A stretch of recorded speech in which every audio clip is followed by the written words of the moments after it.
दोस्तों, स्वरा भास्कर बहुत बड़ी नेता बनना चाहती थी। आप ये कह सकते हैं कि इस देश की प्राइम मिनिस्टर तक बनने की वो चाहत रखती थी।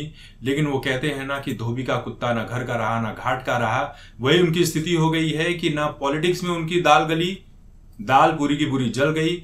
और दूसरी तरफ वो फिल्मों में जो थोड़े बहुत काम करके अंग प्रदर्शन, उंगली का प्रयोग, जो भी चीजें वो कर रही थी, वो भी काम उनके हाथ से चला गया। बहुत क्लास लेवल की एक्ट्रेस नहीं थी, बस ऐसे जैसे तैसे काम चल रहा था। लेकिन अपने आप को कहती हैं कि मैं बहुत टॉप क्लास की एक्ट्रेस थी। मैं एक्टिंग के अच्छे अच्छे चीजें दिखाना चाहती थी। अच्छी अच्छी चीजें क्या दिखाती थी वो तो हमको पता ही है। तो बॉलीवुड से इन्हें ब्लैकलिस्ट कर दिया गया। ब्लैकलिस्ट करने के बाद ये कहती हैं कि इसमें बड़े बड़े पॉलिटिशियन का हाथ है। डायरेक्टर प्रोड्यूसर मुझे अपनी फिल्मों में लेना चाहते हैं, लेकिन पॉलिटिक्स के दबाव के चलते मुझे नहीं लिया जा रहा है। यानी सीधे सीधे बीजेपी सरकार के ऊपर ये आरोप लगा रही है।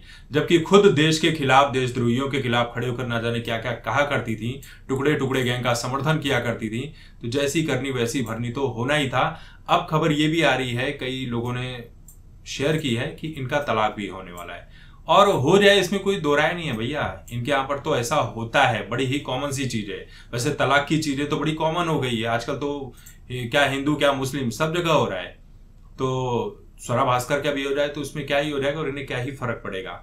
लेकिन कहती हैं कि मैं एक फेमिनिस्ट हूं, मानती हूं, लेकिन मैं फेमिनिस्ट होने के तौर पर भी मैं अपना काम ईमानदारी से करती हूँ। इनके ईमानदारी के चर्चे तो जगह जगह पर हैं, गली गली में पोस्टर लगे हुए हैं। और कहती हैं कि सुशांत सिंह राजपूत वाले मामले में कंगना रनौत ने सिर्फ सुर्खियां बटोरी हैं, पैसे कमाए, नाम कमाया। जबकि मैंने जो राजनीति की है, कंगना की राजनीति एकदम अलग है। वो अपने पर्सनल लेवल की राजनीति कर रही थी और मेरी राजनीति जो है ये देश के इतिहास को बदलने के लिए थी, समाज को जागरूक करने के लिए थी। इतना देश को बदल दिया, इतना जागरूक कर दिया कि बॉलीवुड वालों ने इनको ही ब्लैकलिस्ट कर दिया। जाओ भैया, अब इनका तलाक होने की तैयारी चल रही है। और खुद को ये महान साबित करने से कहीं पर भी पीछे नहीं हटती है। आज भी वही घमंड है, मैं महान हूं, मैं महान हूं। खुद से कहती है हर रोज सुबह उठकर शीशे के सामने खड़े होकर, मैं महान हूं, मैं महान हूं। लोग कहते हैं बगल हटो।